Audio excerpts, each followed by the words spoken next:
দেশের মাটিতে পূর্ণাঙ্গ সিরিজ খেলে অবসরে যাওয়ার পরিকল্পনা সাকিব আল হাসানের।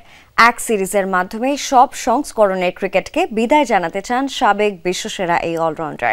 এক পডকাস্ট শোতে অংশ নিয়ে নিজের ভাবনার কথা জানান তিনি। পাশাপাশি মানুষের জন্য কাজ করার ক্ষেত্রে রাজনৈতিক পদচারণা এখনো বাকি আছে বলে মনে করেন সাকিব। বাংলাদেশের ক্রিকেটে পোস্টার বয় হিসেবে যার পরিচিতি ছিল বিশ্বজুড়ে, 4-6-এর ফুলঝুরি কিংবা বা হাতের ঘূর্ণিতে যিনি আনন্দের উপলক্ষ এনে দিয়েছিলেন বারবার, সেই সাকিব আল হাসান আজ অনুপস্থিত দেশের ক্রিকেটে। 5 আগস্টের ছাত্র জনতার গণ অভ্যুত্থানের পর আড়ালে চলে গেছেন এই ক্রিকেট তারকা। অনেকেই যখন তার ক্যারিয়ারের শেষ দেখে ফেলেছেন, তখন সাকিব নিজেই ঘোষণা দিলেন দেশের মাটিতে পূর্ণাঙ্গ সিরিজ খেলেই অবসরে যাবেন তিনি। এক পডকাস্ট শোতে অংশ নিয়ে নিজের ভাবনার কথা জানান এই অলরাউন্ডার। আমি আশাবাদী আবারও বাংলাদেশের হয়ে মাঠে নামার সুযোগ পাবো। দেশের মাটিতে পূর্ণাঙ্গ সিরিজ খেলে অবসরে যেতে চাই।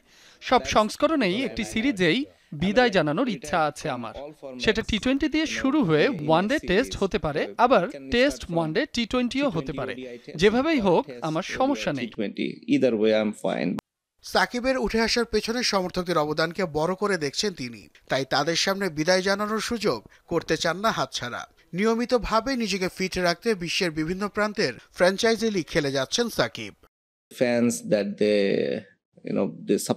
আমার ক্যারিয়ারে সমর্থকদের ভালোবাসা অনেক বড় প্রভাব ফেলেছে। তারা সবসময় আমার পাশে ছিল। তাদের সামনেই ক্যারিয়ারের ইতি টানতে চাই। সেজন্যই ফিট থাকতে বিশ্বের বিভিন্ন লিগে খেলে যাচ্ছি। রাজনীতিতে নাম লেখানোর প্রভাব পড়েছে সাকিব আল হাসানের ক্রিকেট ক্যারিয়ারে। 2024 সালে ভারত সফরের পর থেকেই জাতীয় দলের বাইরে আছেন সাবেক বিশ্বসেরা এই অলরাউন্ডার। তবে মানুষের জন্য কাজ করার ক্ষেত্রে রাজনৈতিক পদচারণা এখনো বাকি আছে বলে মনে করেন তিনি। আমার ক্যারিয়ারের ক্রিকেটীয় অধ্যায় প্রায় শেষ, তবে আমার মনে হয় রাজনৈতিক দিকটি এখনো বাকি আছে। আমি বাংলাদেশের মানুষের জন্য কাজ করতে চাই, মাগুরার মানুষের জন্য কাজ করতে চাই, এবং এটাই আমার এখন পর্যন্ত উদ্দেশ্য।